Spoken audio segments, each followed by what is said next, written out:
Hola a todos, sean muy bienvenidos. Sean muy bienvenidos a este nuevo día de estudio de la palabra, al último día de estudio del libro de Malaquías. Ya estamos por terminar este módulo 5.0 de Betel y agradecemos a Dios porque hasta aquí Él nos ha ayudado.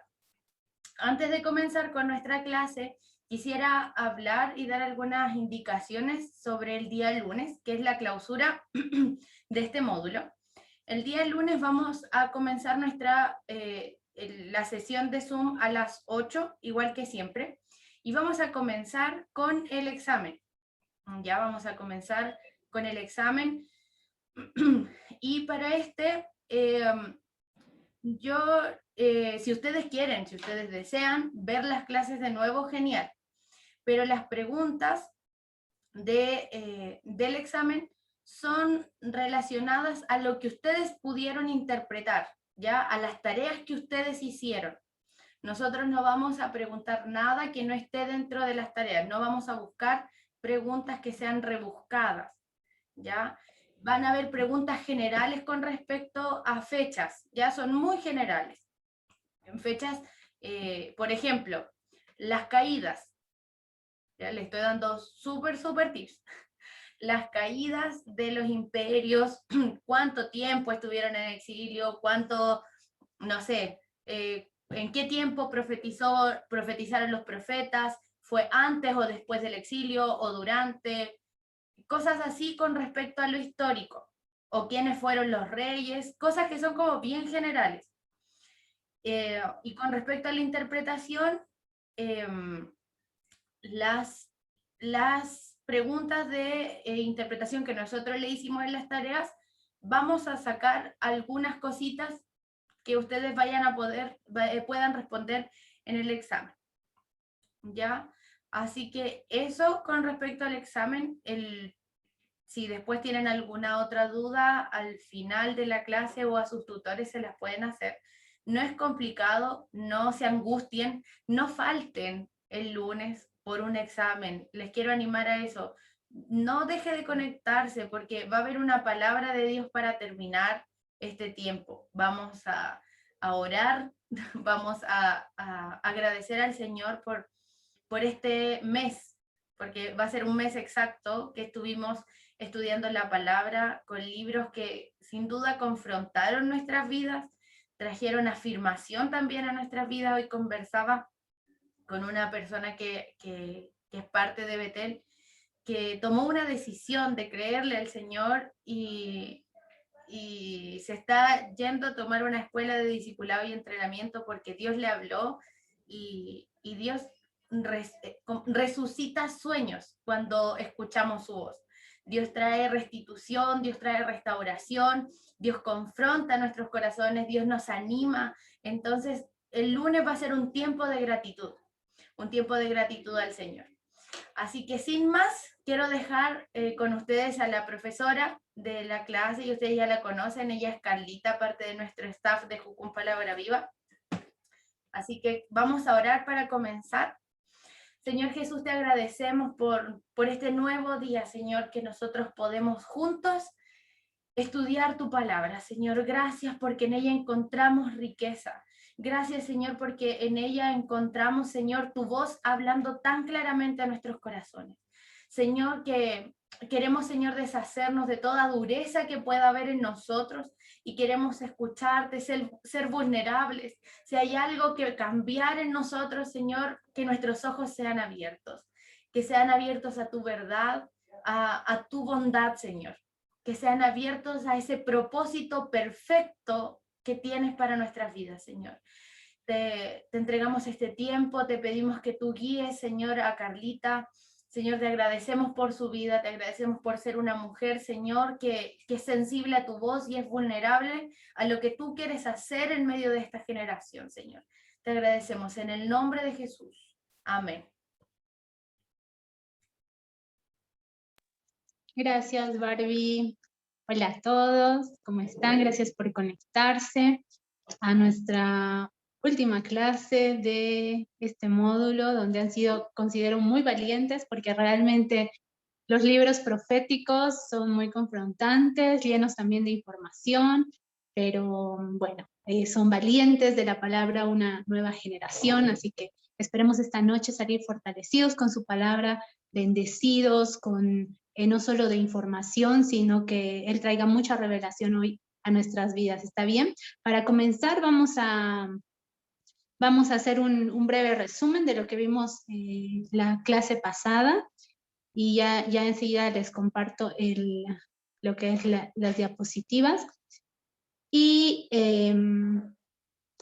vamos a ver lo que es, bueno, avanzamos la semana, el día lunes, vimos un poco de contexto histórico, el método crítico, un poco nos situamos en qué época estaba Malaquías, él estaba durante el tiempo de Nehemías, y no sé por qué no me sale, espérenme por favor.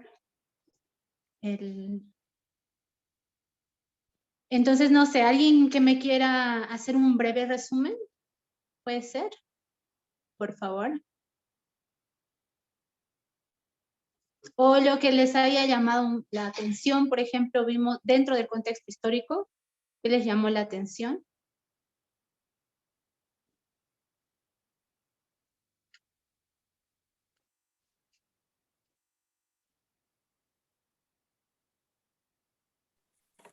Hola, buenas noches. Dentro del contexto histórico, a mí lo que me llama la atención es que Malaquías es el último libro de la Biblia, o sea, del Antiguo Testamento, y que de ahí da varias directrices de lo que va a ser en el Nuevo Testamento. Ya, sí. Gracias. Ok. No sé por qué no puedo compartirles no me da la opción. Barbie, ¿puedes revisar por favor las opciones de compartir? Porque no me da la opción de compartir mi diapositiva. Si me lo puedes ver, por favor.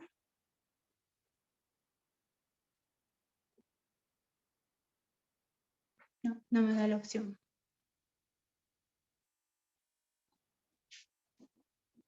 Por favor. Ay, mil disculpas. Bueno, en lo que voy arreglando esto, que sucede a veces muchas cosas imprevistas con la plataforma. Perdón, no sé por qué no.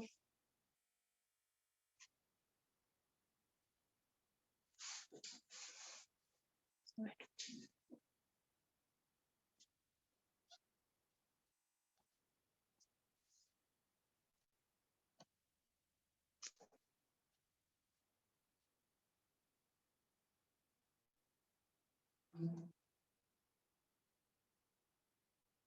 No me da la opción. Barbie, te voy a enviar por favor la diapositiva para que tú me la puedas compartir.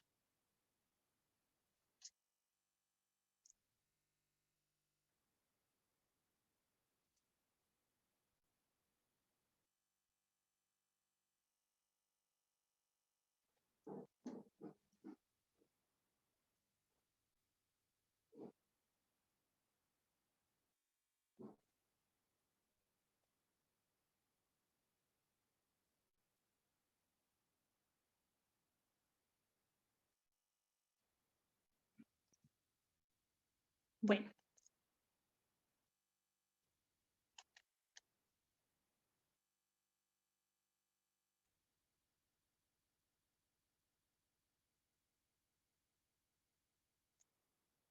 Te la acabo de enviar.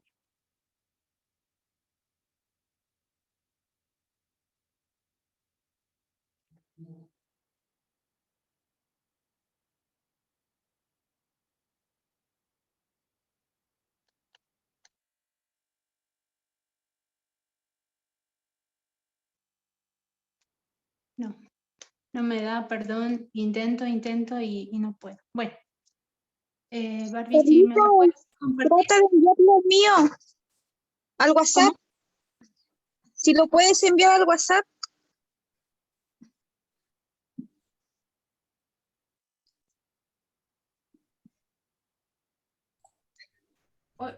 ¿Hay que proyectarlo?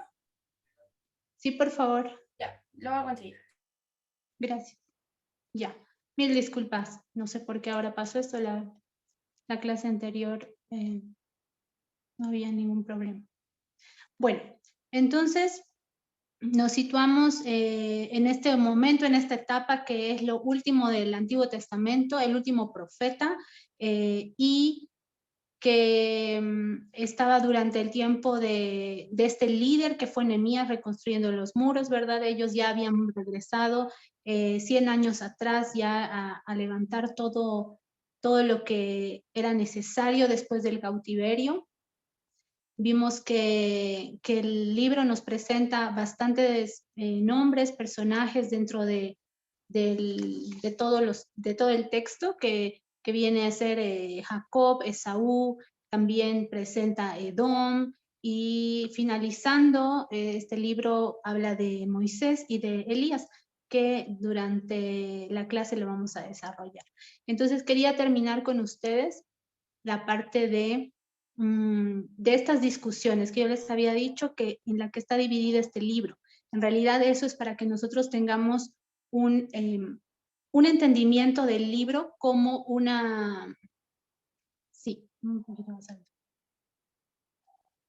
Para que tengamos el entendimiento del libro como su estructura, ¿sí? Entonces son 6 discusiones las que se llevan a cabo, son 6 discusiones. Y nos quedamos para empezar la tercera discusión justamente, estuvimos en las 2. De hecho, bueno, creo que avanzamos. ¿Me puedes ir pasando, por favor? Una vez más, Barbie. Sí, nos faltaba la discusión 4, 5 y 6, que la vamos a ver a continuación. La vamos a ver como un resumen. En la primera habíamos visto que dentro de esta discusión Dios les dice que Él los amaba, ¿no? En la primera, Él indica que Él los ama, pero que ellos que rechazan su amor al preguntarle cómo nos has amado. En la segunda vemos un desprecio y la profanación al templo, donde dentro del contexto histórico vimos también cuáles eran las actividades que deberían realizar, las responsabilidades de los levitas y también de los sacerdotes. Y en esta segunda discusión vemos ese desprecio, ¿no? La profanación del templo y Dios hace referencia a las ofrendas de animales, al pan inmundo, a cómo dejaban ellos pasar las cosas como si no importaran. Y vemos la tercera, que es donde nos quedamos, que vimos que ellos eran infieles a Dios y también a sus esposas. En esta discusión ellos le preguntan, ¿pero por qué? Dentro de esta última discusión donde nos quedamos, Dios hace referencia en los versículos, si ustedes quieren acompañarme, dentro del capítulo 2, en el versículo 13, donde justamente empieza a decir Dios que van con lágrimas, llanto y clamor a dejar su ofrenda. Él no acepta estas ofrendas, ¿no? Y aquí podemos ver que probablemente los sacerdotes le llevaban ofrendas a él arrepintiéndose, o el pueblo arrepintiéndose de la infidelidad en la que estaban, y Dios le dice que no va a aceptar estas ofrendas dentro de la tercera discusión. Y ellos aún se preguntaban, ¿pero por qué? ¿No? Y ahora vamos a entrar a la cuarta discusión, que empieza en el versículo, está en el capítulo 2, versículo 17, y la respuesta a esta discusión está en el versículo 5 del capítulo 3. Entre tanto, entre el versículo 2:17 al 3:5, hay no sé si ustedes pudieron notar, hay una respuesta que habla del mensajero. Eso lo vamos a desarrollar después de ver las discusiones. Bueno, vamos a ver la cuarta discusión. ¿De qué se trata? Dios les dice, estoy cansado de que ustedes digan dónde está el Dios de justicia, porque ellos como pueblo empiezan a reclamar y le dicen que cualquiera que hace mal agrada a Dios. El pueblo pensaba esto y Dios le dice en el versículo 5 del capítulo 3, les dice que Él va a demostrar que Él es justo, ¿no? Y aquí ellos en realidad están desafiando a Dios haciéndolo ver como alguien injusto. Esa es la cuarta discusión. Dentro de la quinta discusión que vamos a pasar, entonces Dios les promete que va a mostrar su justicia y les dice que Él va a exponer en algún momento a los hechiceros, a los idólatras, a los que hacen brujería, que vamos a desarrollar, vamos a ir hilando fino más adelante, pero esta es la discusión que tiene. En la cuarta discusión, si puedes pasar por favor la diapositiva. Ay, perdón, que es un problema esto de la diapositiva. ¿Podemos pasar, por favor? Entonces, dentro de la quinta discusión que estaríamos situados del capítulo 3, versículo 6, al, no, ahí, ahí, estamos en el versículo 3.6 al 3.12, esta es la quinta discusión. ¿Por qué? ¿De qué discuten? ¿Acerca de qué? Les dice Dios, vuelvan a mí. Él les dice, vuélvanse a mí con su corazón. Y aquí la discusión habla pero ¿por qué tenemos que volver? Ellos le dicen, ¿a qué? Si nunca nos hemos ido, ¿a qué te refieres? Y Dios le dice, a que me están robando. Me están robando los diezmos y las ofrendas del templo, ¿no? Y en esta discusión prácticamente Dios les dice, no roben. Y los maldice. En el versículo 9 podemos ver que Él los maldice porque han robado. Y dentro de esta discusión, Dios les dice que que va a venir a reprender, no solamente que los va a maldecir por lo que están haciendo, sino aún lo que... Oh, se perdió la diapositiva. Bueno, Ahora enseguida. Ok, que Él los va a maldecir aún dentro de sus viñedos, ¿no? En cambio, que si ellos van a otorgar lo que es de Dios, que son los diezmos y las ofrendas, Él va a reprender aún aquello que afectaba estos lugares de trabajo que Él tenían, de donde ellos podían tener su sustento. Y viene Dios a hacerles una afirmación que si ellos eran fieles con esto, ellos serían una nación que todas las otras naciones admirarían y desearían. Está hablando netamente de algo material acá, ¿verdad? Dios se refiere al dinero en sí, aquello que había sido un pacto para su templo. A continuación vemos, bueno, y ahí les dice... A ver, vamos a ver. Enseguida vamos a ver lo del mensajero que les dije. Vamos a pasar mil disculpas. Voy a intentar yo compartir nuevamente voy a intentar. Ok, pasemos a la diapositiva 52, por favor.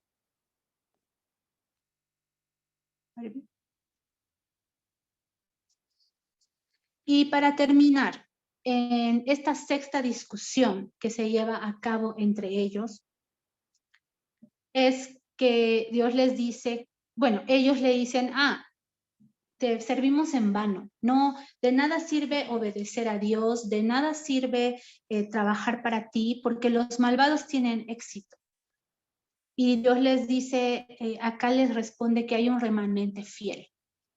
Y en realidad en esta discusión ellos están maldiciendo la gracia de Dios, ¿no? Entonces, no, ya estamos en la 6. En la diapositiva 54. Y aquí, dentro de los versículos a continuación, que vamos a desarrollarlos, pero les estoy haciendo como un resumen de... Él les dice que hay una memoria adelante y que no se preocupen por aquel que hace maldad, porque ese era el reclamo del pueblo, de la nación. Pero sí, hay gente violenta, hay gente que está dando daño, pero le va bien. como deciden caminar en pos de lo que te iba mejor, ellos cumplían los mandamientos de Dios. Y la diapositiva 55, parece. ¿No escuchan bien? Se escucha entrecortado. Puede ser tu internet, tal vez. Rosita. ¿Los demás me escuchan bien? ¿O no se escucha entrecortado? Probablemente es mi internet.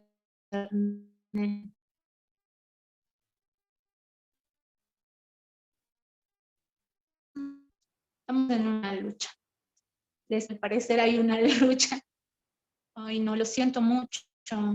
No sé por qué. Sí, creo que es mejor sacar el video. Saca el... Sí, Vamos a dejar de ver al compartir, la diapositiva. al compartir se cae porque yo intenté compartir y se Gracias. cae igual.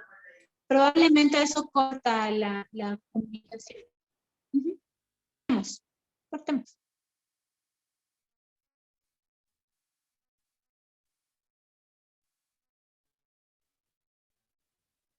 Ok. Tiene razón, Lorena. Voy a mandar después. Puede ser. Dejemos de compartirlo, Barbie. Sí. Gracias. Después les enviamos. Ok. Ok, muchas gracias por el dato que no se estaba escuchando bien. ¿Ahora se escucha bien? Y voy a resumir rápidamente para que me entiendan. Les estaba hablando de las discusiones, de las 6 discusiones en las que se divide este libro. Gracias por su paciencia, por este momento incómodo. Entonces, el primero, rechazando el amor de Dios. La segunda discusión, que no le dieron lo que correspondía dentro de su templo, lo menospreciaron. La tercera discusión es que ellos son infieles con Dios, infieles con sus esposas y rechazan la fidelidad de Dios por ende, ¿verdad? La cuarta discusión es que Dios está cansado de escuchar que ellos dicen que Dios no es justo, que dónde está ese Dios de justicia, como que pareciera que a Dios le agrada el mal. Dentro de la quinta discusión está que Dios les dice, vuelvan a mí. Y ellos les dicen, ¿pero por qué? ¿De qué tenemos que volver? ¿Qué estamos haciendo mal? Y Dios les dice que ellos están robando, ¿verdad? Están tomando el diezmo y la ofrenda que correspondía como era el pacto. Y que Él los bendeciría si ellos ejercerían aquel pacto en el que quedaron. Que Dios les multiplicaría lo que tenían. En la sexta discusión, ellos le dicen nuevamente que los malvados tienen éxito y a ellos les va bien. Entonces, que no tiene sentido seguir los mandamientos o servir a Dios, porque no tiene ningún beneficio, ya que a los que hacen mal les va mejor que a los que hacen bien. Y aquí Dios les dice que hay un libro de memorias delante de Él, que Él ve esto y que no crean que los malos se van a escapar de aquello que hacen. Entonces esas son las 6 discusiones dentro de este libro, los 6 momentos donde Dios se dirige a los sacerdotes, se dirige a la nación como tal, y aquí podemos ver que en realidad en todo este desarrollo de discusiones vemos la omnisciencia de Dios, de todo lo que Él sabía, cómo ellos pensaban, cómo ellos respondían, cómo ellos murmuraban, y obviamente sus actos hablaban también de aquello que ellos hacían. Vamos a ver, ahora vamos a hilar fino, vamos a volver un poquito al capítulo 1, vamos a ver del capítulo 1 al 3 qué pasó. ¿Ok? Y vamos a dejar para el final el capítulo 4, pero vamos a ver más detalladamente qué es lo que sucede en todas estas discusiones. Antes de entrar en esto, quiero hablarles que dentro de estas discusiones, en el versículo del capítulo 3:1 al 3:4, él habla de un mensajero que hace en realidad que hace una concordancia con lo último que se habla en el capítulo 4. por eso vamos a dejarlo para después. Bueno, vamos a ver el capítulo 1, cuando Dios se refiere a la nación, a los sacerdotes. Aquí podemos ver la ingratitud. En el capítulo 1 está claramente la ingratitud del pueblo, de lo que ellos estuvieron haciendo. Y es evidente en estas conversaciones, ¿no? De qué hiciste por nosotros, olvidando todo el trayecto horrible que venía desde sus estados, no solamente la etapa de retorno, sino estamos hablando desde bueno, espero que la voz sí esté quedando clara y se esté grabando de todas maneras la clase. Voy a continuar, ¿ok? Y iniciar algo. Denme 5 segundos. Voy a pedir que en casa corten todo lo que usan.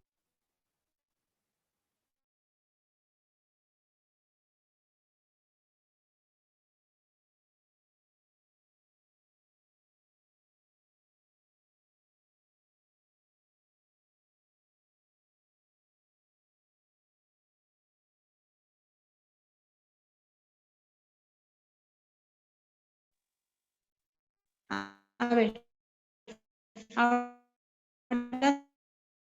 sí, espero mandar a pagar. Quizás Carlita sea ¿No? mejor, quizás Y Carlita sea mejor que apagues tu porque cámara. la porque mayoría me se dice que cortaba. no escucha. Entonces, sí.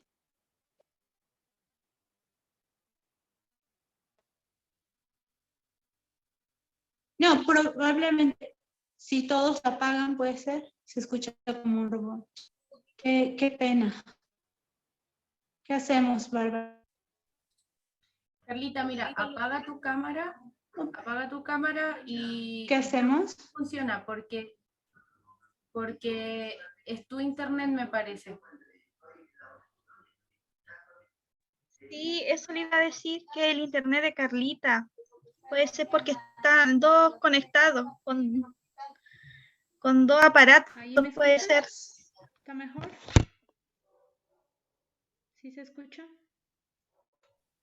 Recording in progress.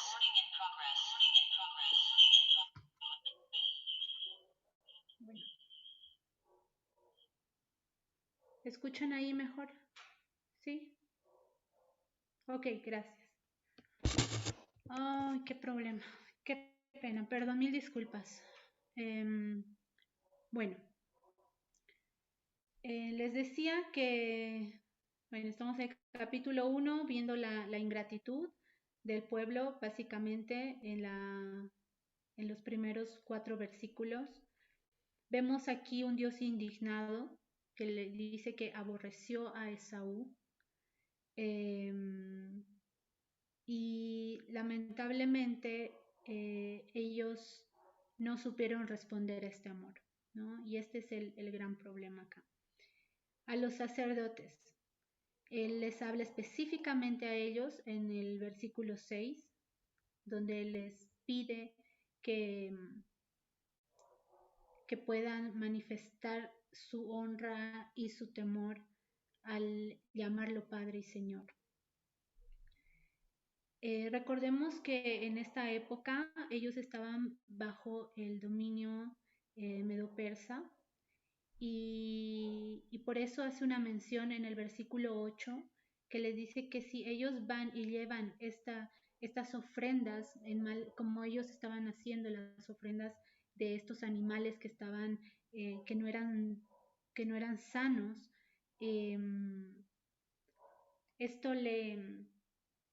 esto tampoco le gustaría al príncipe o al gobernador si lo llevaran.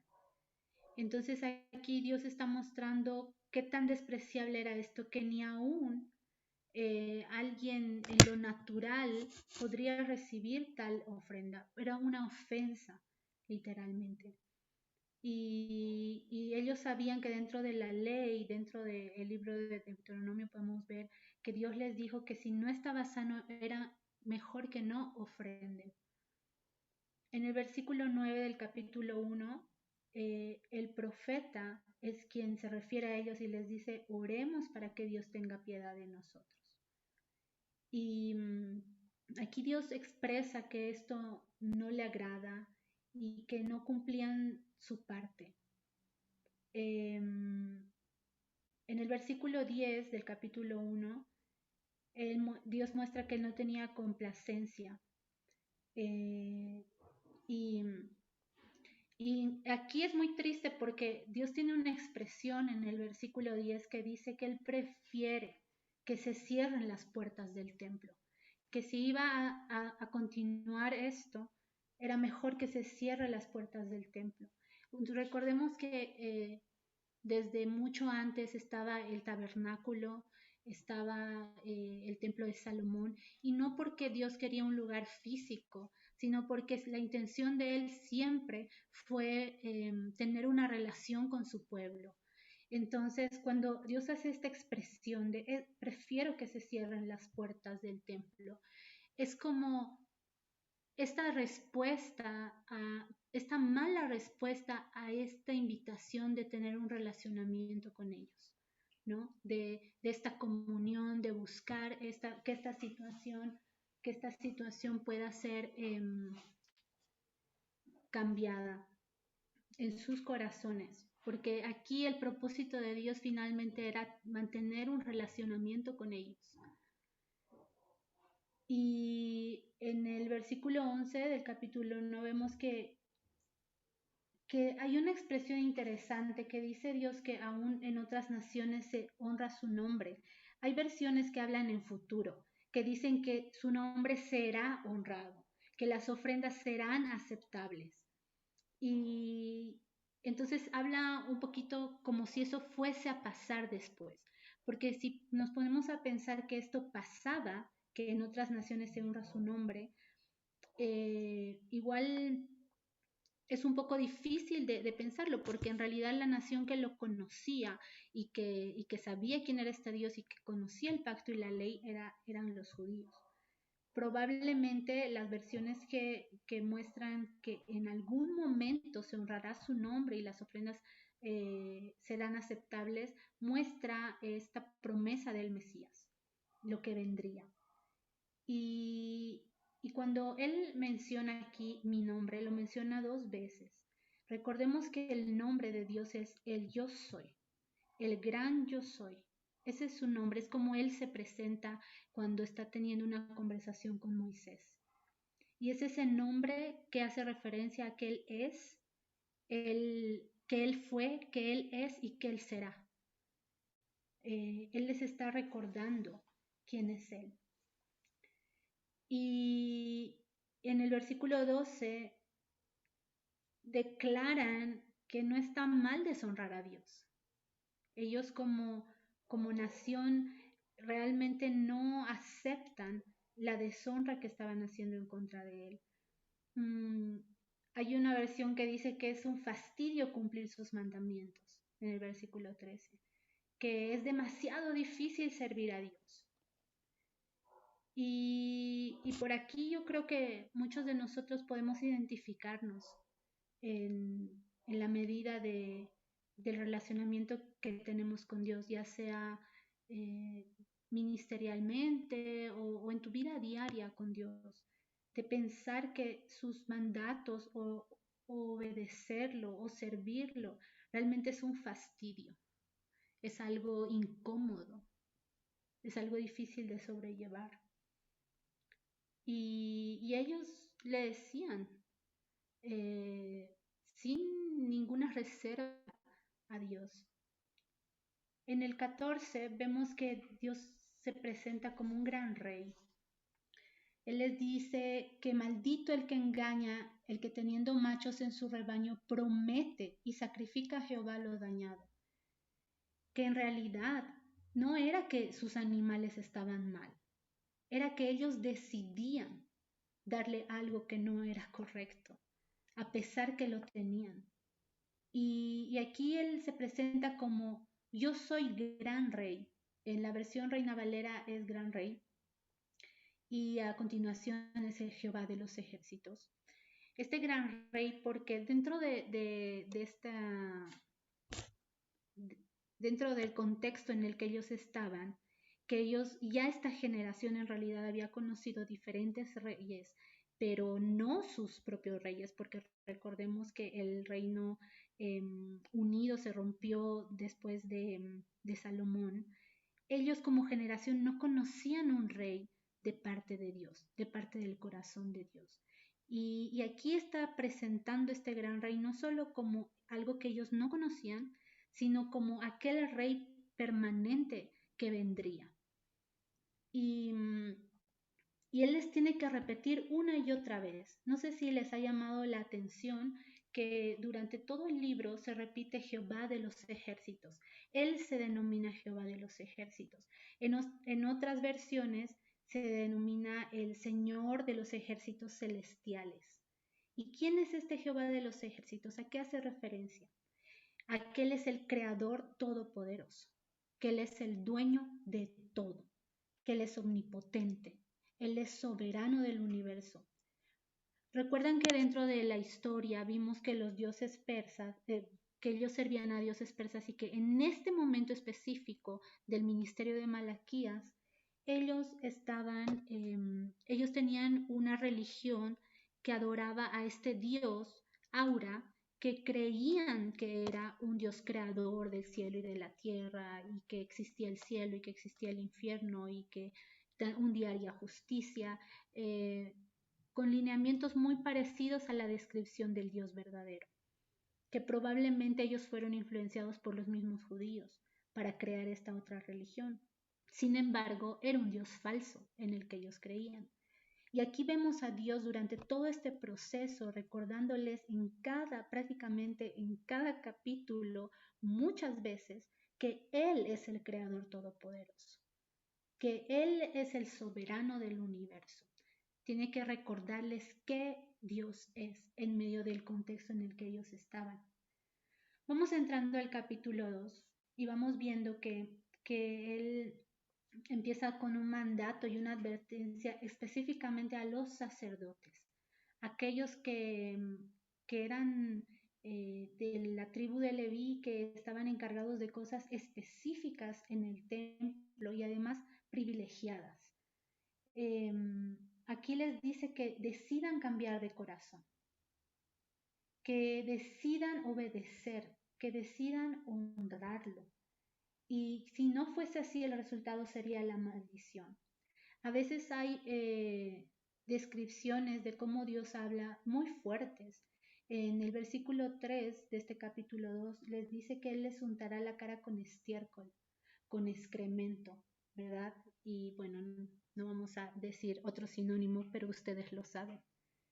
Que Él les untaría con esto en su cara, con el de los animales, con ese mismo excremento de aquellos animales inmundos que ellos llevaban y que no estaban sanos, y que junto con ellos que Él los aborrecería y que los echaría de su lado. ¿No es duro? Si ustedes se ponen a pensar que Dios en algún momento confronta nuestro pecado, lo que estamos haciendo mal, cómo nos estamos portando, sabiendo que Él lo sabe todo, sabiendo que Él nos ve, y además no solo eso, teniendo luz, teniendo la luz de aquello que Él mismo nos ha enseñado, de aquello que Él nos ha proporcionado como una revelación en nuestras vidas, y que se siente a decirte que si no decides cambiar de todo corazón, te va a echar con estiércol en tu cara.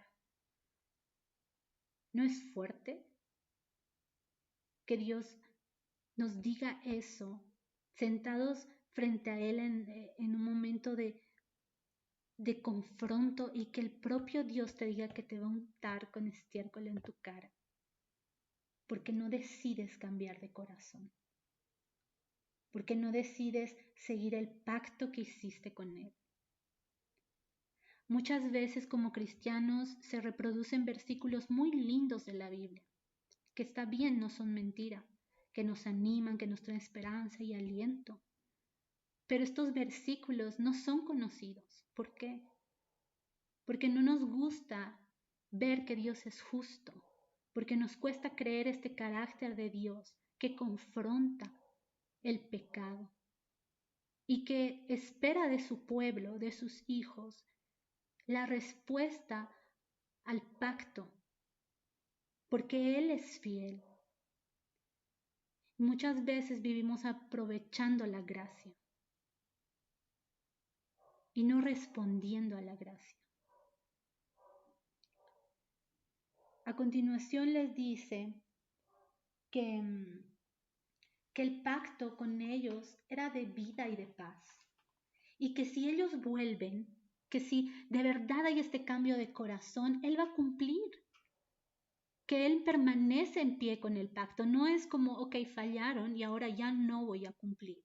No, hay un pacto y yo voy a cumplir. Y este pacto es de vida y de paz.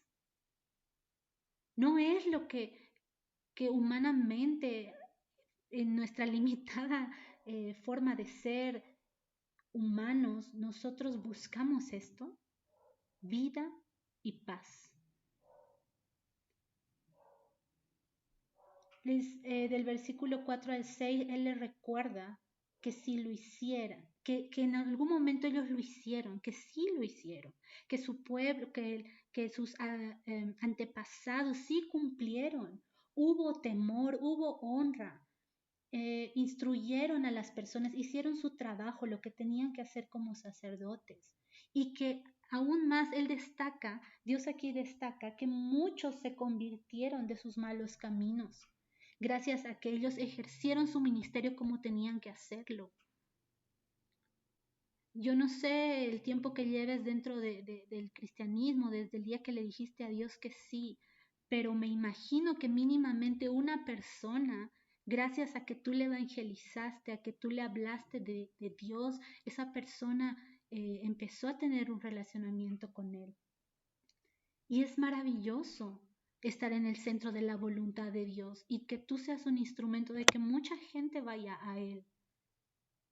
Y aquí les recuerda, sí lo hicieron, no es difícil, pudieron cumplir lo que les ordené, pudieron ustedes cumplir el pacto que tenían conmigo.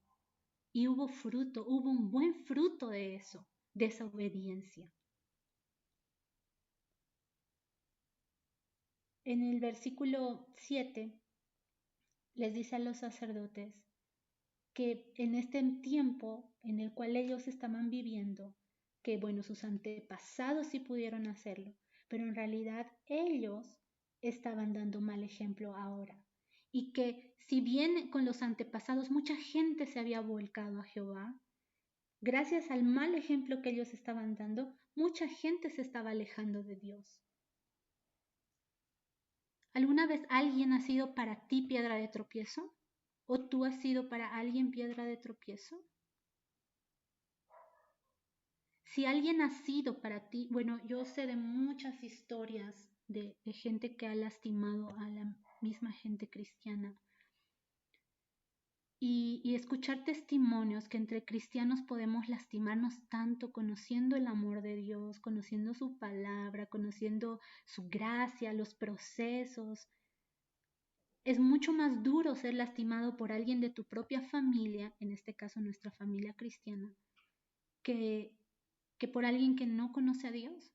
Porque de una persona que no lo conoce tú puedes esperarlo, pero de alguien que lo conoce y que además profiere que conoce a Dios y habla de su palabra y todo, y no lo cumple y te lastima y te da mal ejemplo, es muy doloroso. Mucha gente queda lejos de la iglesia por esto.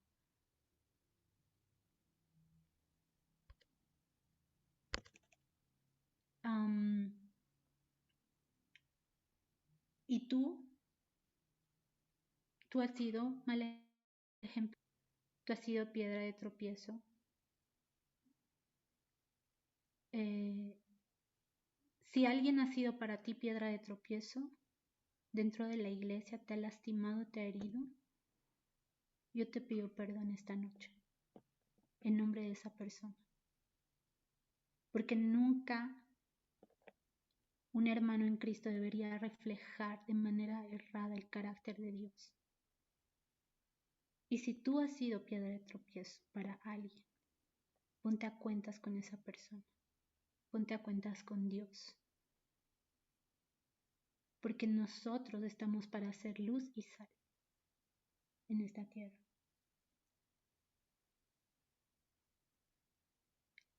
Dios les reclama que no tratan con justicia a las personas, que siempre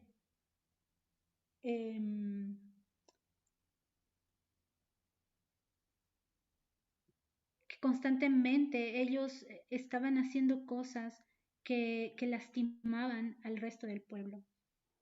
Pero aquí Malaquías es quien interviene, ¿no? Dando este mensaje. Y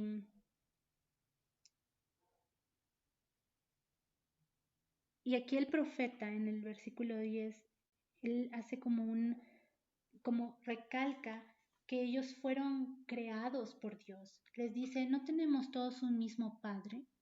¿No nos ha creado un mismo Dios? ¿Por qué nos portamos deslealmente el uno contra el otro, profanando el pacto de nuestros padres? Aquí vemos un Malaquías que toma conciencia de lo que realmente está pasando y por algo es evidente que Dios lo ha elegido para dar este mensaje. Porque en cada generación va a haber un Malaquías. En medio de un lugar injusto, en medio de un lugar con mal ejemplo, va a haber un Malaquías. Y yo espero que esta generación, que tú seas uno de ellos. Uno de ellos de estos que se para y dice, pero ¿no tenemos un mismo Padre? ¿No nos ha creado un mismo Dios? No seamos desleales unos contra otros y no profanemos el pacto con Dios. Yo espero que en cada uno de nosotros haya un sentir así, de considerar realmente de todo corazón quién es este Dios que tenemos. En el versículo 11 dice que Jehová amó su santuario, amó. Saben, cuando hablan del amor de Dios, nosotros sabemos que es algo que no podemos entender con nuestra mente humana. Es algo demasiado grande para nosotros, nunca lo entenderemos. Para él era tan importante el santuario. Pero aquí hay un contraste. Pero se casaban con mujeres que amaban a otros dioses. O sea, una vez más aquí Dios mostrando de, oye, yo amo este lugar, yo los amo a ustedes, pero ustedes prefieren gente que ama a otros dioses. Ustedes no responden a este amor. En el versículo 13 vemos que lloran para que sus ofrendas sean aceptadas. Mientras había violencia, mientras abandonaban sus hogares. Pero probablemente había un remordimiento en ellos. Y llevaban esta ofrenda como, nos hemos equivocado, Dios, aquí la ofrenda. Y Dios no aceptaba más sus ofrendas, porque Dios jamás va a pedir un remordimiento de nosotros. Él quiere un arrepentimiento verdadero, esa metanoia, ese cambio de dirección, ese de verdad, de corazón, de ok, pides perdón, no lo hagas más. Y no simplemente cumplir con un acto como si pudiéramos burlar a Dios. Es interesante que en el versículo 15 de este capítulo Dios les dice que de esa unión del matrimonio, Él busca descendencia para Dios. En otras versiones dice que de esa unión de matrimonio Él busca hijos para Dios. Qué hermoso es formar una familia. Y en muchas familias que nosotros hemos visto como ejemplos, probablemente tú tengas una de esas familias en la cual tú estás formando hijos para Dios. o que en la familia donde creciste te formaron para que seas un hijo de Dios. Ese es el propósito de la unión del matrimonio de Dios, formar hijos para Él, una descendencia para Él. Y nuevamente Él muestra esto que veíamos en la discusión, que Él está cansado que le digan que no es justo. ¿No te ha pasado? Yo creo que sí, a mí me ha pasado. Que me pregunto muchas veces, alguna vez le he reclamado a Dios que fue injusto o hizo algo errado, Él siendo Dios. Pero a veces estamos viviendo simplemente las consecuencias de nuestras malas decisiones. Y eso no quiere decir que Dios sea injusto, sino que nosotros, en la libertad que tenemos de decidir algo, decidimos mal. Y cuando estamos frente a las consecuencias no queremos aceptar. Yo he aprendido en este tiempo de las cosas que he vivido y he decidido mal y que hoy día estoy viviendo las consecuencias de eso. He aprendido que yo no soy culpable en Jesús, porque para los que están en Cristo Jesús no hay condenación, pero tampoco soy víctima. Yo debo ser responsable de aquello que yo hice mal. En Jesús no puede haber víctimas ni culpables, pero sí responsables. Y Él es un Dios justo que te dirige hacia la restauración. Es un Dios justo que te dirige hacia ese nuevo tiempo. Él es bueno, lleno de gracia. Y vamos a dejar pendiente en el versículo 3 lo que les decía que está con una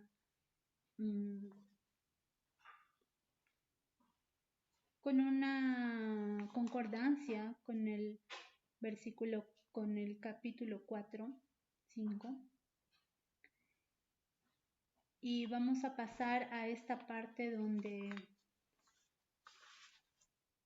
en el capítulo 3, 5, perdón, en el capítulo 3, sí, 3, 5, que hace referencia a que Él sí es justo y que Él va a venir para hacer juicio.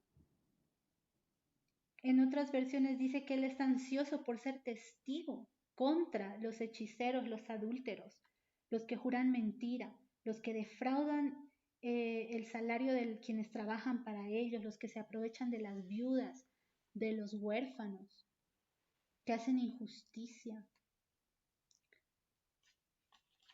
Y a veces estas palabras son muy duras porque vemos o conocemos o tal vez nosotros mismos practicamos estas cosas. Y realmente es a veces muy duro aceptarlo, que esto no le agrada a Dios, que son cosas que lastiman su corazón.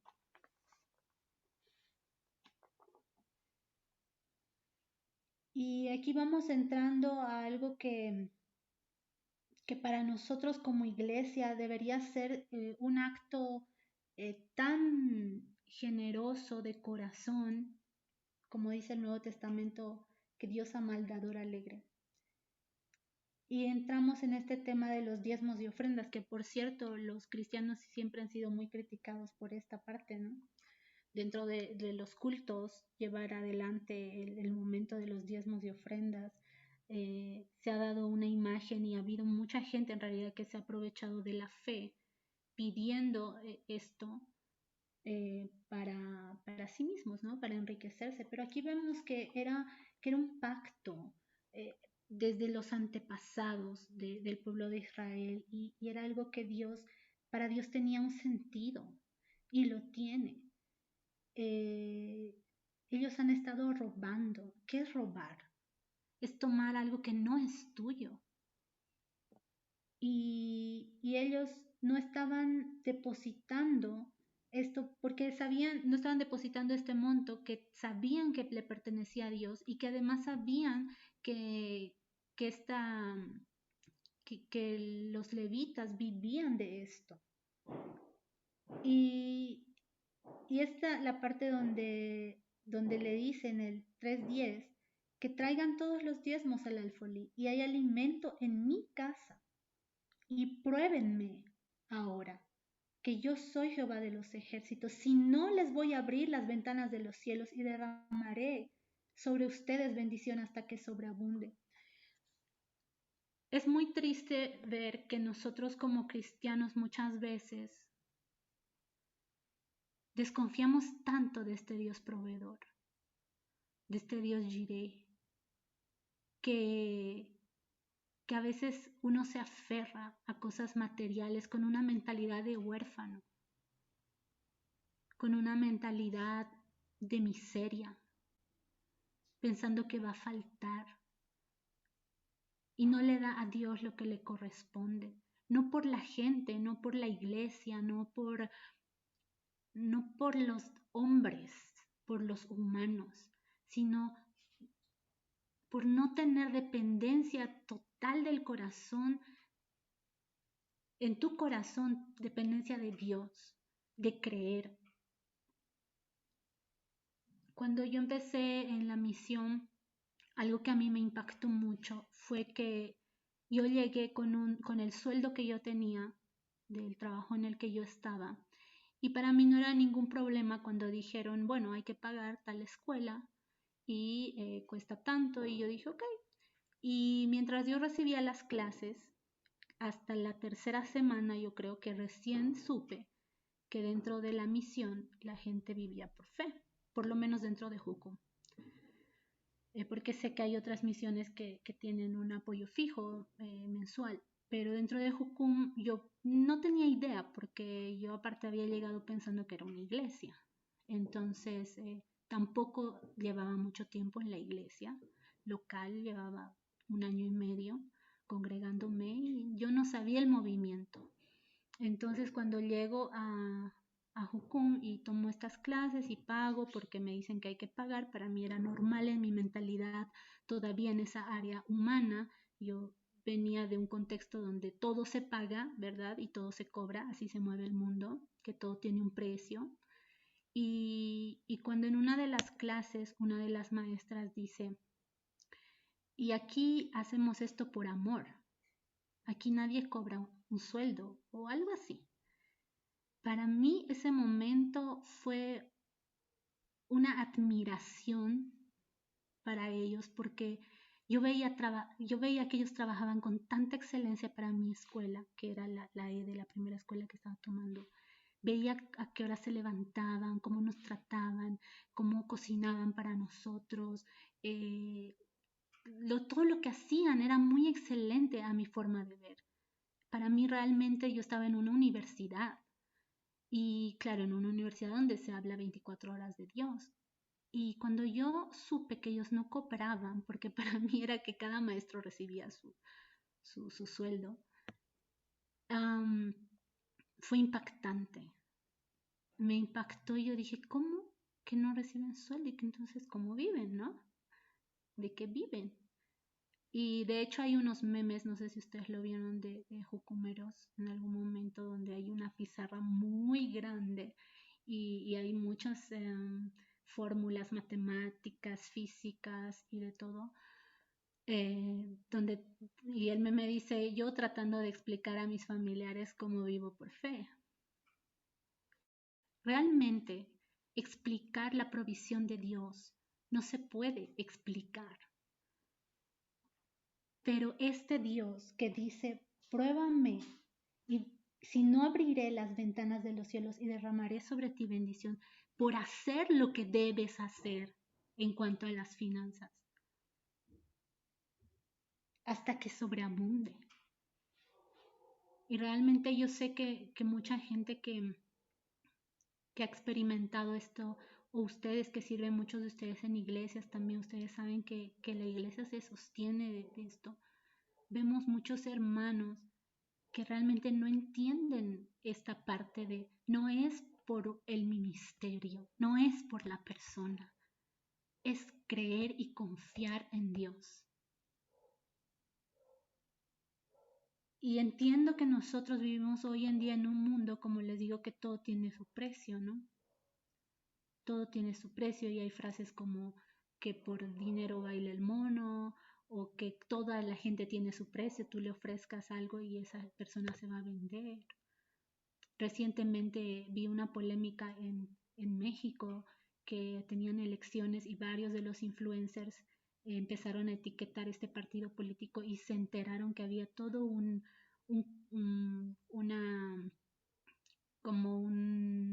preparación de palabras para que ellos insten a las personas a votar por tal partido porque se les pagó tal precio por su voto. ¿Somos tan fáciles los humanos de vendernos a cierto precio de dinero porque no confiamos en Dios? ¿O pensamos tanto en que toda la vida uno puede estar afuera ganando dinero para dar lo mejor, probablemente a los hijos o como esposo, como esposa, o tienes sueños y ambiciones personales, y no disfrutar de lo que realmente es, haciendo siempre tu parte, pero confiando en Dios, en su provisión y no solamente eso, sino honrándolo en la parte que tienes que honrarlo, separando eso para Él.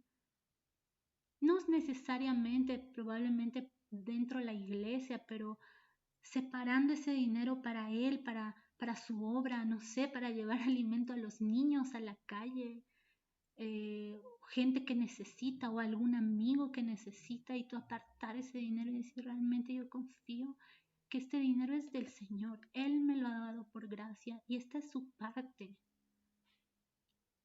Yo conozco una pareja que no da el 10, que da el 30%. Y yo he visto cómo Dios ha abierto los cielos. Y es un proceso, a veces no es algo así como Dios es tan fácil soltar, a veces no sé por qué. Nos cuesta reconocer que Él es el que da todo. Y más adelante ellos le dicen, ay, es en vano servirte. ¿Para qué te servimos? Si al final de cuentas todos los que hacen mal son a los que les va bien. Y esto, Dios aquí hace referencia que en el versículo 13 del capítulo 3 les dice, pero sus palabras contra mí han sido violentas. Que Dios diga esto, sus palabras han sido violentas. Es fuerte el hecho de decir, pero ¿para qué vamos a servirte? ¿Para qué vamos a guardar tu ley? ¿Para qué vamos a andar afligidos en tu presencia? Si a los demás les va bien, a los soberbios, a los orgullosos, les va mejor que a nosotros. Ellos son prosperados.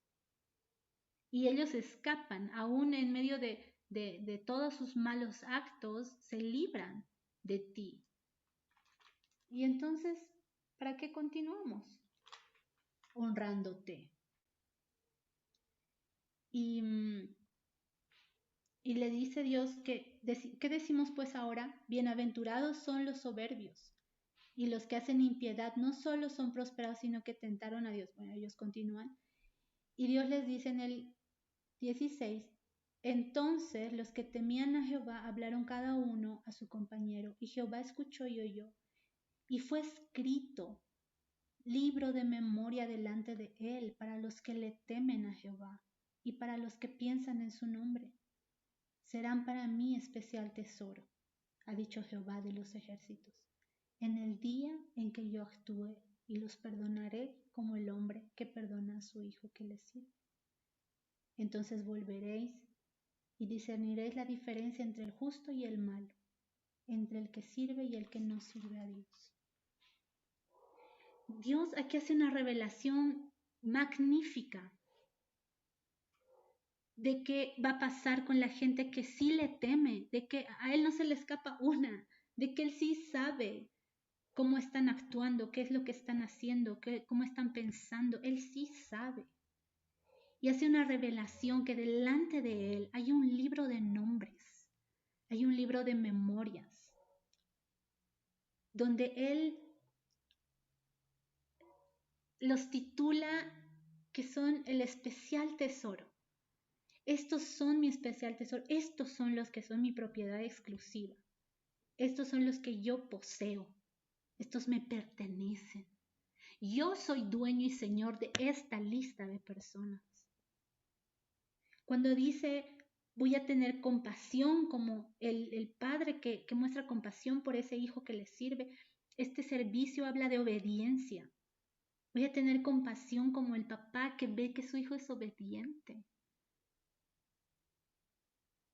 Y yo no sé si tienes algo que sea un tesoro para ti, puede ser un familiar, puede ser algo material también, algo que guardas, pero es algo que, si es tu tesoro, es algo que no dejas que nadie lo toque, ni nada lo toque. Y aquí Dios está diciendo que los titulará, que los llamará mi especial tesoro, no como un grupo, sino individualmente. Las personas que temen a Jehová, a Dios será llamado especial tesoro. No es simplemente pensar que lo que nuestros ojos naturales hoy ven, lo que en ese momento ellos veían de, bueno, pero les va bien. Y pasa también con nosotros, ¿no? Que vemos muchas veces gente haciendo mal, siendo desobediente, gente que no conoce a Dios o que aún conoce también probablemente, pero ves y ves como, wow, les va bien. Y yo sé que está haciendo mal. Y yo he visto tal cosa y tal cosa y tal cosa, pero parece que aquí Dios no ve nada. Y no es verdad. Él aquí dice que Él sí entiende la diferencia y que un día nosotros vamos a entender esa diferencia. Probablemente no en el tiempo. Ellos esperaban que ese juicio o esa manifestación de Dios fuese en el momento que ellos querían. Pero aquí Él revela que Él sabe el día que va a mostrar eso. Y que no pienses que a Él se le pasa nada. Ni pensamientos, ni actos, ni personas. A Él no se le pasa nada por alto. Y para entrar en el capítulo 4, Barbie, ¿estás por ahí? Vamos a entrar al capítulo 4. ¿Sí? Y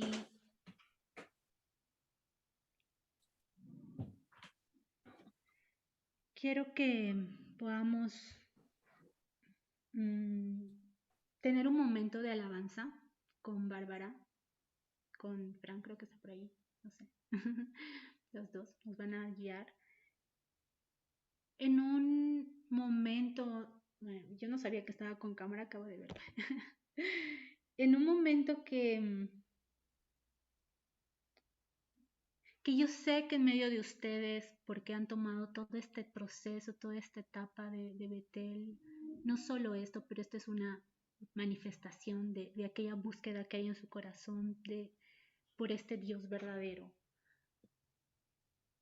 Yo deseo que en ustedes de verdad se levante esa generación de Malaquías, esa generación que entiende quién es este Dios, que está dispuesto a llevar el mensaje, aunque sea duro, aunque seas rechazado, aunque no caigas bien probablemente por vivir una vida conforme a lo que Dios te ha revelado, pero que tú sí reconozcas, que seamos una generación, vamos a cantar una canción que destaca algunos versículos, como por ejemplo, ahora les digo porque lo anoté, esta canción habla de la fidelidad de Dios que vimos en el capítulo 1, él se manifiesta y se revela, y no solo en este capítulo, lo vimos durante todo este proceso de profetas, vimos un Dios fiel. Ahí está la letra en el chat, les acaba de mandar Barbie. Es un Dios fiel y que simplemente Él estaba esperando a este pueblo como, ok, yo también te amo. Si tú me amas, yo también te amo. Él les dice en un momento, si soy su padre, honrenme, témanme, si soy su Señor,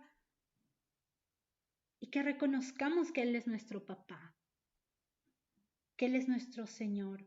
En el versículo 1:11, en el capítulo 1:11 dice que llegará el tiempo donde habrá gente que lo honre y que las ofrendas sean aceptadas desde el amanecer, desde donde el sol comienza hasta donde el sol se pone. Y esta es una profecía que hoy de verdad la podemos vivir nosotros. Tenemos al Espíritu Santo, reconocemos que Jesús vino a salvarnos y nosotros sí entendemos que hoy día nuestra ofrenda le agrada no por nuestros actos, sino porque a través de Jesús, que se hizo la ofrenda perfecta, nosotros podemos ir delante de Él. Que hoy día nosotros podamos reconocer que somos ese templo donde Él vive, que Él no habita en templos hechos por manos humanas, sino que Él habita en cada uno de nosotros. Y que con todo nuestro ser nosotros nos vamos a rendir a eso. Hoy nuestra ofrenda es nuestra vida. Nuestra ofrenda es nuestra adoración. Nuestra mejor adoración es la obediencia.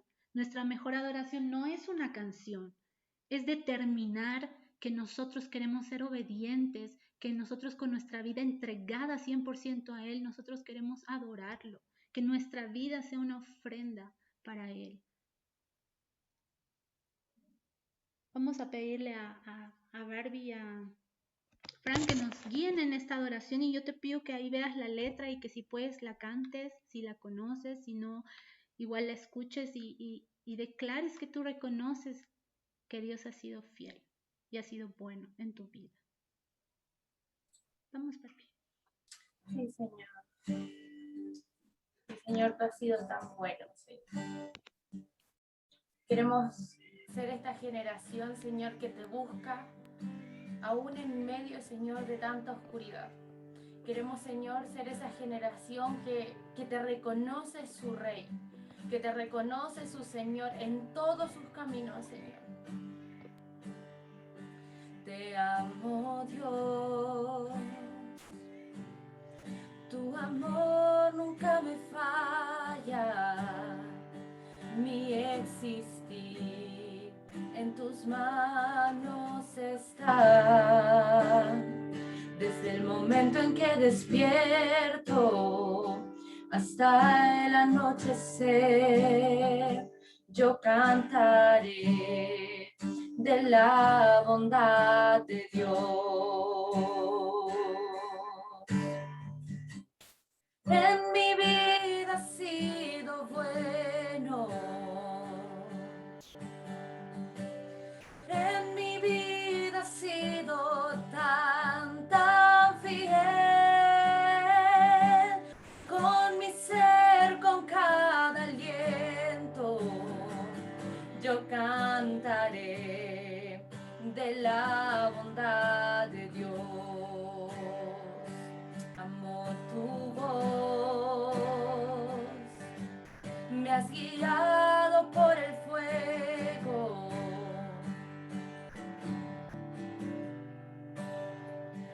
Tú cerca estás en la oscuridad.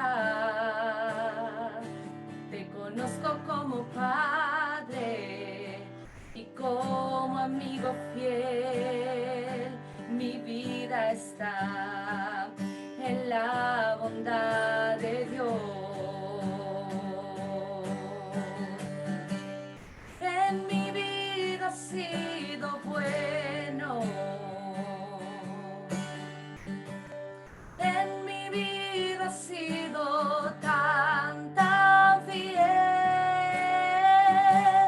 Con mi ser, con cada aliento, yo cantaré de la bondad de Dios.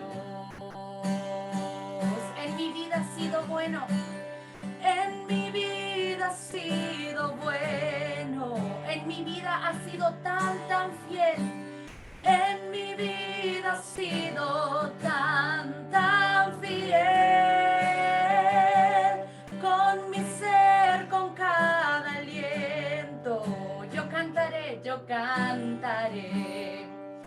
de la bondad de Dios.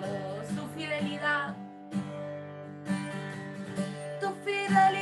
sigue persiguiéndome. Tu fidelidad sigue persiguiéndome. Todo lo que soy te lo entrego hoy, a ti me rendiré. Tu fidelidad sigue persiguiéndome. Tu fidelidad sigue persiguiéndome. Tu fidelidad sigue persiguiéndome. Todo lo que soy te lo entrego hoy, a ti me rendiré. Tu fidelidad sigue persiguiéndome. En mi vida has sido bueno.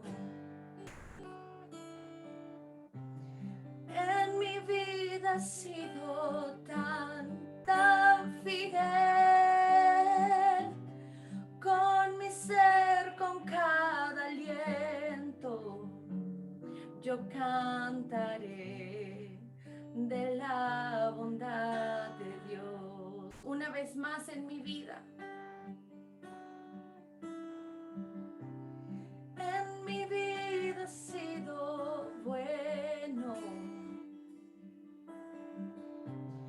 En mi vida has sido tan fiel. Con mi ser, con cada aliento, yo cantaré de la bondad de Dios. Yo cantaré de la bondad de Dios. Sí, Señor, tú has sido tan fiel con nosotros. Y Señor, nuestra vida, el buscarte a ti, Señor, es respuesta, Señor, de lo que hemos recibido de ti. Es tu amor inconmensurable, tu fidelidad, tu bondad, tu gracia. Tú nos envuelves, Señor, nos atraes hacia ti. Y Señor, respondemos a ese amor, entregándote todo lo que somos. Aún esas áreas que nos cuestan, Señor, las entregamos a ti. Esas áreas en las que somos exitosos, en las que vencemos, las entregamos a ti. Nuestros logros los entregamos, nuestros fracasos los entregamos. Todo a ti, Señor, porque sabemos que tú eres nuestro refugio, nuestro pronto auxilio. Eres la bondad, Señor, que nos hace, Señor, seguir. Gracias por tu fidelidad, Señor. En el nombre de Jesús. Amén.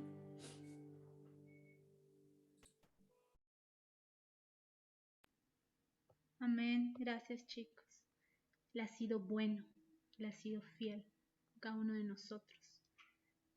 Yo estoy segura que sí, que lo reconocemos. Y es así que vamos a entrar al... Gracias, Barbie, gracias, Frank, por este momento. Y vamos a entrar a este momento de promesa, a este tiempo donde Dios cierra el Antiguo Testamento y cierra este libro con una promesa maravillosa.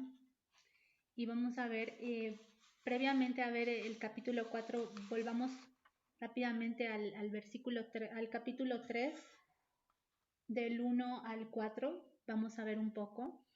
Dice que cuando ellos, en el momento que ellos le están reclamando que dónde está la justicia de Dios, aquí entra con una respuesta poderosa. Dice 3:1, he aquí yo envío mi mensajero, el cual preparará el camino delante de mí y vendrá súbitamente a su templo, el Señor a quien vosotros buscáis, y el ángel del pacto a quien desean ustedes.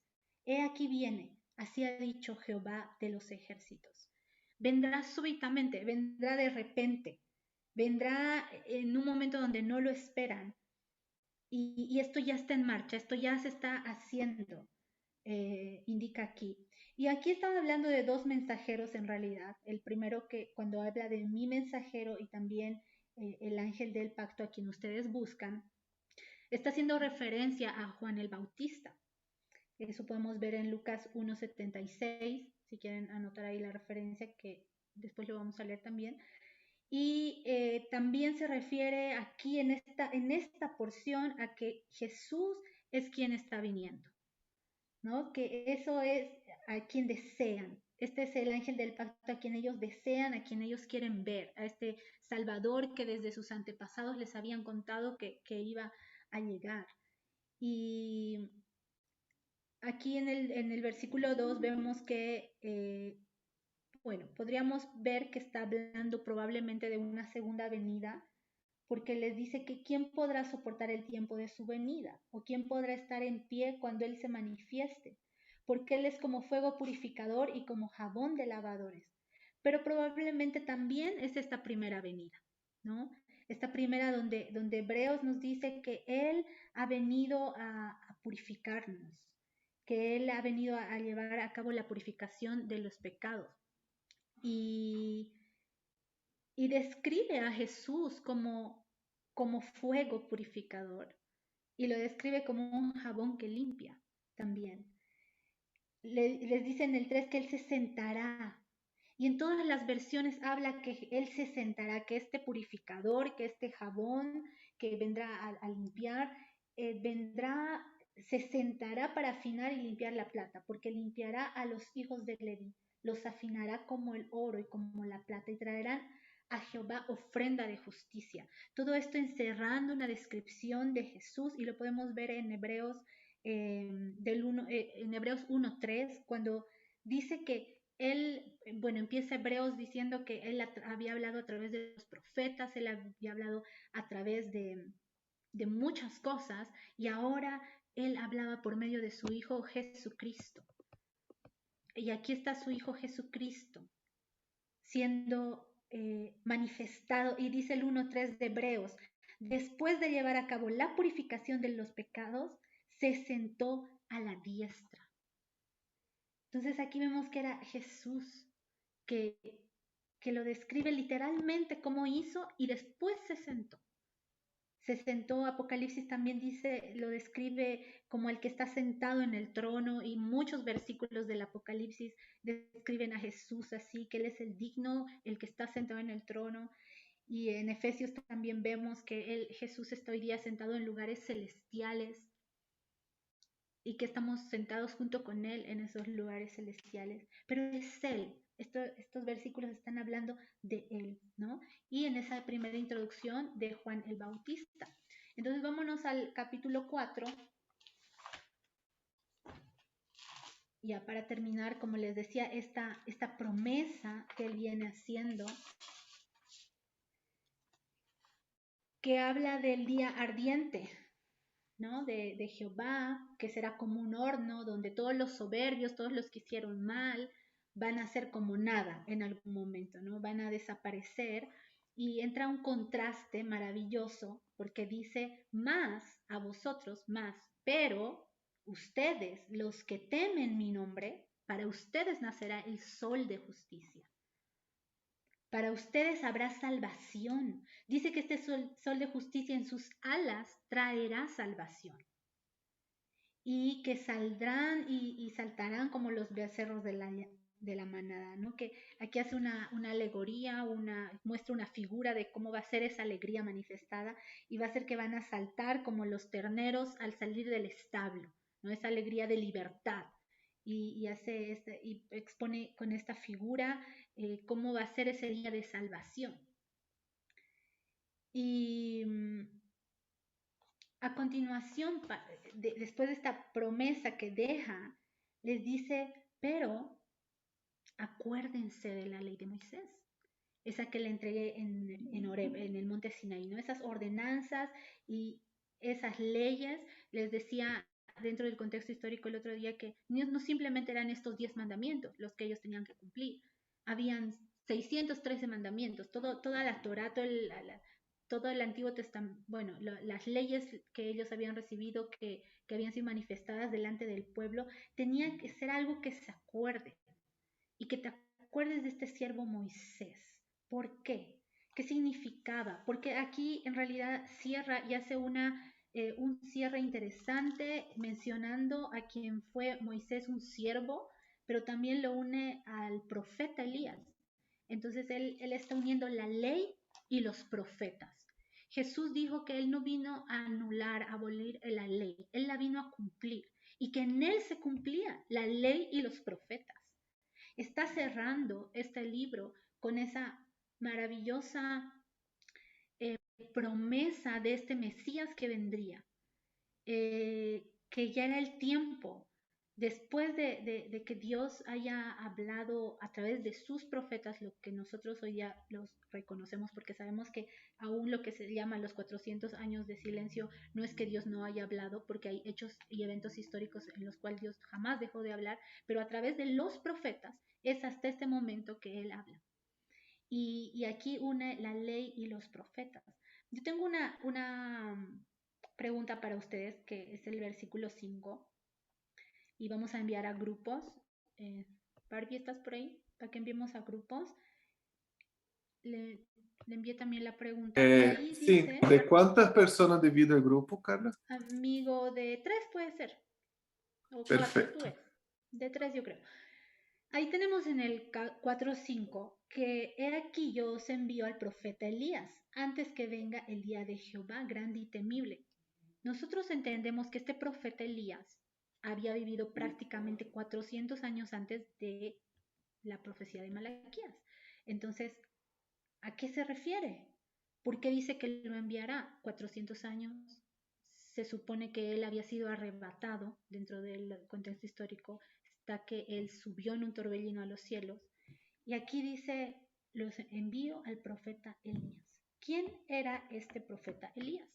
Les van a mandar a continuación bueno, se los digo ya la pregunta de todas maneras. Ok, mi pregunta es, ¿este profeta Elías volvería físicamente o espiritualmente? ¿Qué piensan? ¿Y a qué se refiere este día de Jehová, que era grande y temible? Esas son las dos preguntas que a continuación en el grupo bueno, ahí les mandó, ya está, la pregunta. Y bueno, al volver hablamos un poquito más de esto y ya vamos cerrando también la clase. Bueno, vamos a los grupos, por favor. Ya, perfecto, lo estamos dividiendo ahora, cualquier cosa nos llama.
Ahí ya estamos. Ya volvimos. Estamos aquí. Entonces, ¿me quieren contar alguna de sus discusiones o estaban de acuerdo tal vez en algo, por favor? ¿Me cuentan?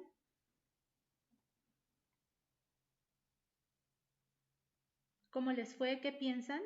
¿Quién es este Elías volvería físicamente, espiritualmente?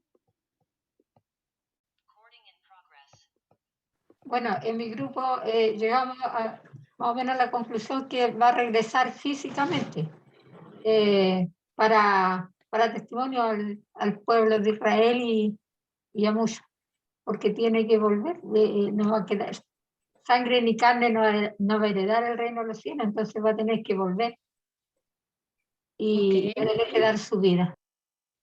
Gracias, hermana Isolda. Muchas gracias. ¿Algún grupo más que quiera compartir? ¿Alguien que esté de acuerdo o que tenga otra respuesta? Acá, hola. Hola, mira. Sí, nosotros creemos, o al menos lo que dijimos, que el profeta Elías en realidad no es que fuera a volver físicamente, sino que su ministerio iba a ser el que volviera, y de hecho hay testimonio de que Juan el Bautista era el profeta Elías. De hecho dice, aquí está el hombre que es la voz que clama en el desierto. Entonces, claramente se refería a Juan Bautista, que se refería al profeta Elías, pero no al Elías como tal, sino que al ministerio de Elías, porque si no estaríamos hablando de reencarnación y eso no es bíblico. Entonces, Exactamente. eso respecto de la primera pregunta. ¿Ya? ¿Y de la segunda? ¿La tienen? Bueno. De la segunda, ¿a qué se refiere con el día grande y temible?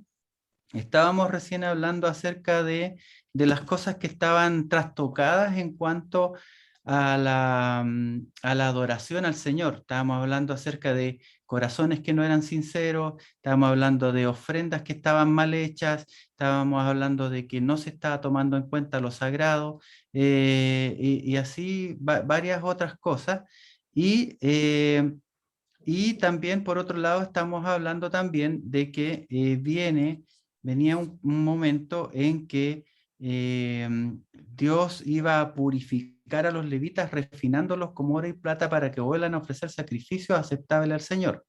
Entonces, creo yo que todo esto tiene que ver con la primera venida de Cristo, en la cual Él iba a restaurar la relación con el Padre, o sea, iba a volver el corazón del Padre a los hijos, iba a restaurar la relación con Dios también, y iba a restaurar el culto a Dios, el culto verdadero, que es del corazón, y esto lo evidenciamos también cuando habla con la mujer samaritana y le dice que este es el momento en que los verdaderos adoradores adorarán al Padre en espíritu y en verdad. O sea, estamos hablando de una restauración del culto, pero ya no un culto sacrificando animales, sino que el culto verdadero en el corazón.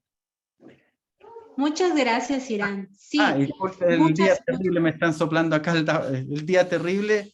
Sí, es el triunfo en la cruz sobre el pecado y sobre esa vieja manera de vivir, sí, donde ahí el Señor declara el juicio que viene.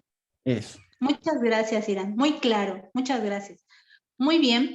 Sí, de hecho hablábamos con mi grupo también, esto que Irán nos acaba de decir, no sé los demás que conversaron en su grupo, pero tenemos las dos posturas que me imagino que se discutieron en diferentes grupos, ya sea que la hermana Isolda nos compartió que entendía que él vendría en un futuro, ¿verdad?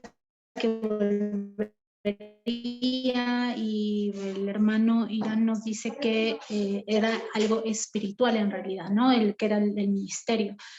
Entonces, partiendo de lo que dice el hermano, si nosotros hacemos la interpretación poniéndonos en el lugar de la audiencia como tal, en estos versículos, para nosotros es un poco complicado, porque si nos ponemos en el lugar de esa audiencia para este tiempo, realmente era como la confusión, ¿no? En la mente de decir, ok, ¿va a volver?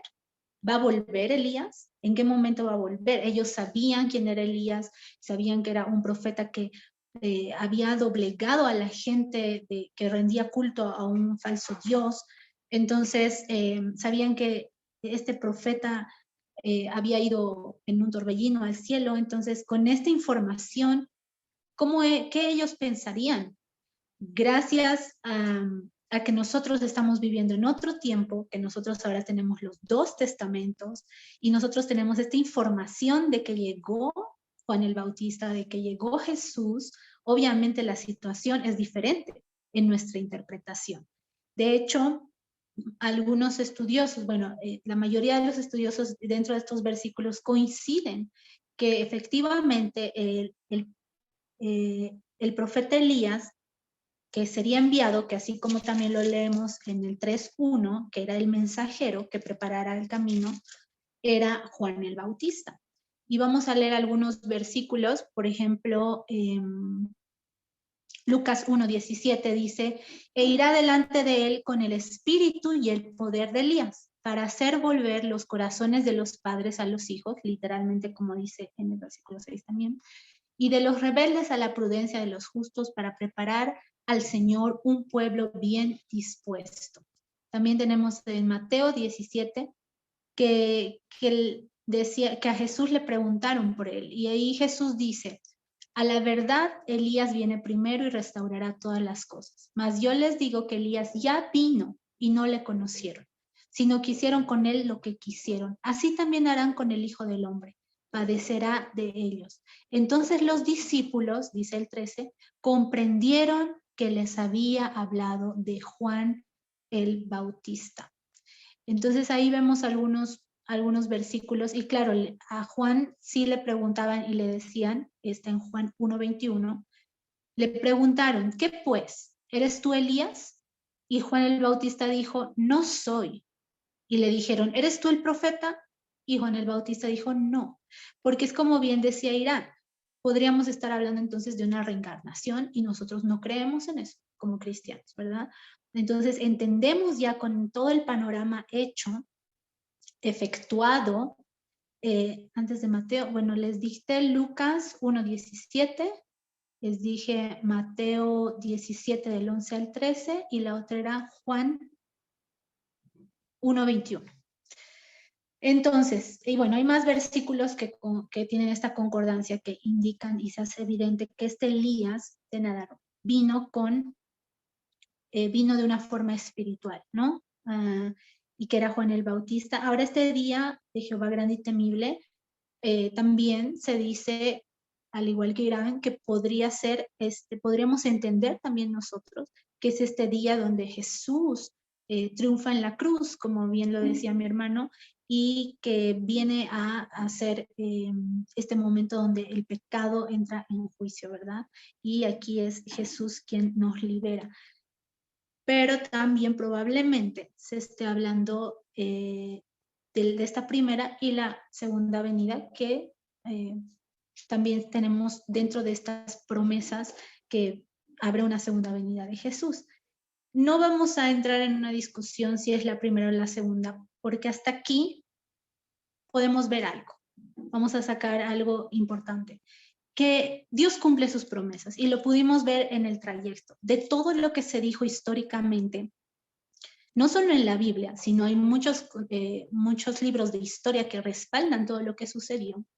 Dios cumplió todo, por lo menos hasta la llegada de Jesús. Nosotros hoy día, en este tiempo, podemos ver que todo eso fue cumplido.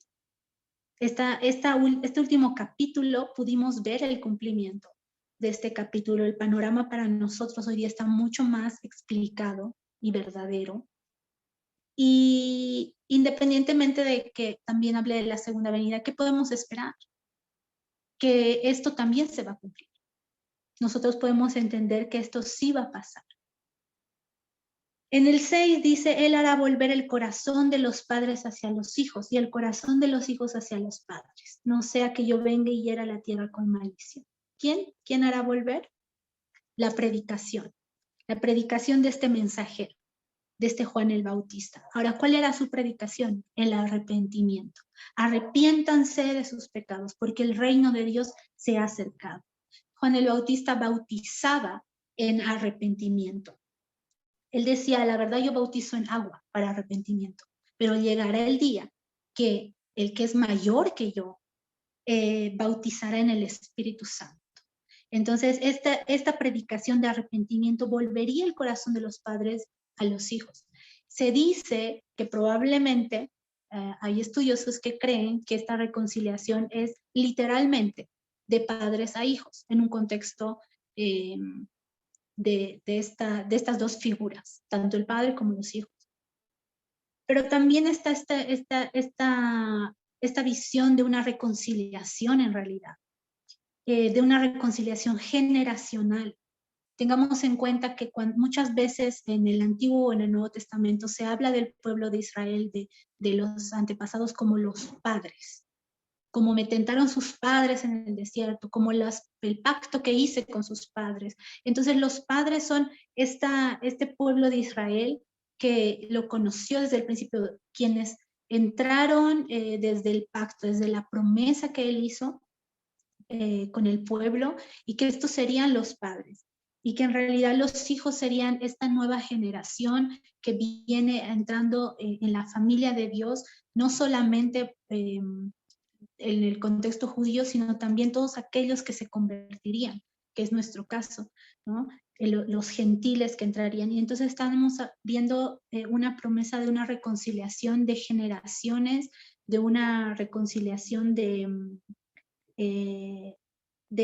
entender que aquí hay un solo Mesías, un solo Salvador para todos, y que este volver el corazón vendría a entender que todos tendríamos que mirar hacia Jesús, ¿no? Probablemente hay una representación de los padres como también el Antiguo Testamento, y dentro del Nuevo Testamento estarían los hijos, o también la unión de los judíos con los gentiles. Entonces, de todas maneras, entre que es una situación u otra, que puede ser algo literal, los padres a los hijos, o puede ser algo generacional, algo también religioso. Aquí hay una verdad temporal muy grande, que está hablando de la reconciliación, ¿no? Y que en realidad es lo que Jesús vino a hacer por nosotros. Vino a reconciliarnos con el Padre. Vino a traer reconciliación de que aquel pecado que existía separándonos del Padre nos vuelve a Él para entrar en el trono de su gracia confiadamente. Bueno, aquí podemos sacar muchas áreas del carácter de Dios en todo este libro. Dios se revela como este Jehová creador, el Dios del universo, este Dios omnisciente que todo lo sabía, que todo lo veía, que no se le escapa nada. Podemos ver este Dios en sus perdón, Ana, hola. Ok, ahorita te contesto, Anita. Podemos ver a este Dios con emociones de enojo, este Dios que le gusta la fidelidad, que pide obediencia. Podemos ver sus emociones, podemos entender que le desagrada que le roben, que le desagrada que no confíen que Él es proveedor. Entendemos que es un Dios de promesas, un Dios en el cual cada uno de nosotros está dentro de este libro de memorias, donde Él realmente toma en cuenta todo, aunque a nuestros ojos parezca injusto. Él se revela como un Dios justo, como un Dios bueno, como un Dios reconciliador, como un Dios que da vida y paz. Se revela como un rey, pero sobre todo, dentro de todos estos libros proféticos, se revela como un Dios fiel. Yo quiero que